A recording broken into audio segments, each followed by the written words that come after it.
Okay, so now we're going to look at this integral. So this is the similar surface that we just looked at. It's the top of the sphere of radius 2 down to the angle phi equals pi over 6. And we want to have outward orientation. If we have this vector field, we want to find the vector field, the integral of the vector field over the surface. Now let me just say one thing about this notation.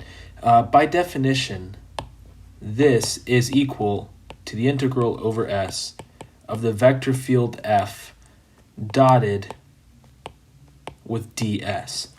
Here, ds, S is a vector now, so this F dotted with ds, it means this thing. This thing that I've written in purple means this thing that I've written in black, and this is how we compute the thing that I've written in black.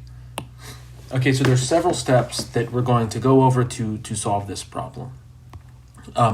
So step 1 is to find a parameterization, including the parameter domain. So the parameterization, this is what we've done so far. This is going to be r of theta phi. This is equal to 2 cosine theta sine phi, 2 sine theta sine phi, 2 cosine phi. That's step 1. The parameter domain theta comma phi in the set, theta goes from 0 to 2 pi,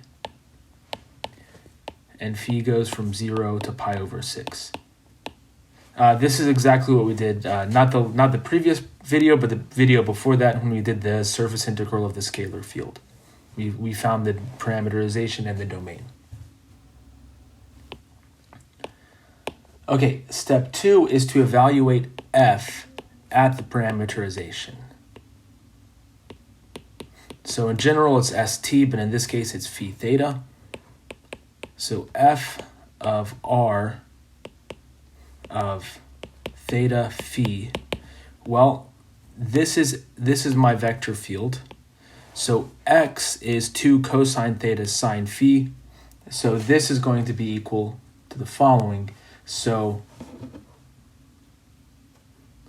x times z is 4 cosine theta sine phi cosine phi. Yz is 4 sine theta sine phi cosine phi, and then z squared is 4 cosine squared phi. Okay, that's step 2. Step 3, I'm going to have to erase some of that stuff. Step 3 is to compute RS cross RT. So R theta cross R phi is what we'll do. So R theta cross R phi, we've already done this several times, so I'm just going to tell you what it is. This is minus 4 sine squared phi cosine theta minus 4 sine squared phi sine theta, and then minus 4 sine phi cosine phi. Okay, that's step 3. Now we need to figure out whether or not R theta cross R phi matches up with the orientation. So that's step 4. And before I do that, let me just erase this part here.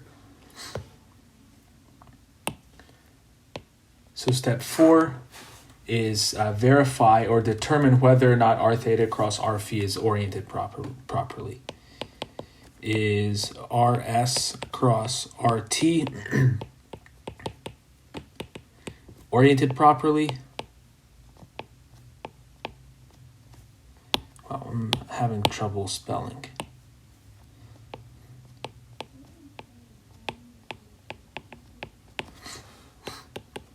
If not, multiply by minus 1. So it's a fact that if you R theta cross R phi or RS cross RT is either going to be pointing in the right direction for every point on this surface, or it's going to be pointing in the wrong direction for every point on the surface. Okay, so how do we say, so given that, how do we determine whether or not this is pointing in the right direction? Well, just look at the z component. So we want the z component, if we have a sphere, the z component should be positive. It should not be pointing downward, it should be pointing upward, it should be positive. But notice that over our parameter domain, sine phi and cosine phi are both positive. So -4 sine phi cosine phi is negative. So then we need to flip it. So then the normal vector is going to be the opposite of this. It's going to be -1 that. So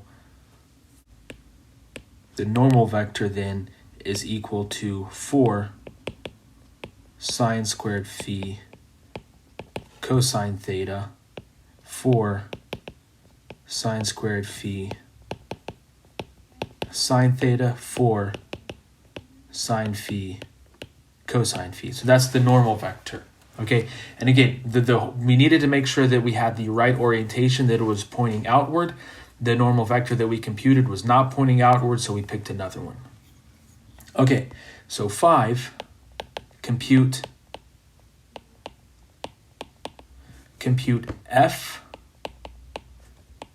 compute the dot product f evaluated at RST dotted with this normal vector. Okay, so this is f evaluated at the parameterization. This is the normal vector. Now we need to do this dot product. Okay, so yes, this gets messy, but we're hoping that there's going to be some sort of trigonometric miracle that makes this makes this a little more manageable. So this is going to be 16 sine cubed phi cosine squared theta cosine phi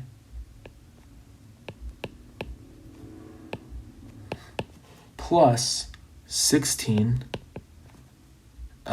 sine cubed phi sine squared theta cosine phi plus 16 cosine cubed phi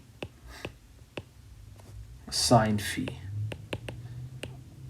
Okay, so now what's going to happen? Let's look at these first two terms.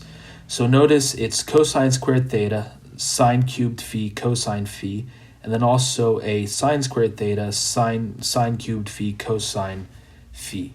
So this is equal to 16 sine cubed phi, cosine phi, plus 16 cosine cubed phi sine phi. We can just factor out a 16 from all of them. And also each term has a sine phi and a cosine phi.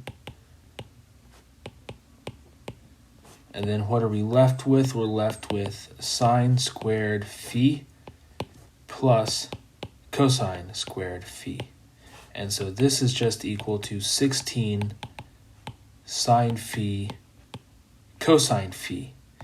Okay, and then so the integral then is the integral theta equals 0 to 2 pi, phi equals 0 to pi over 6, 16 sine phi cosine phi d phi d theta. And now you can do this integral, and it is equal to 4 pi according to Dr. Yaskin's book.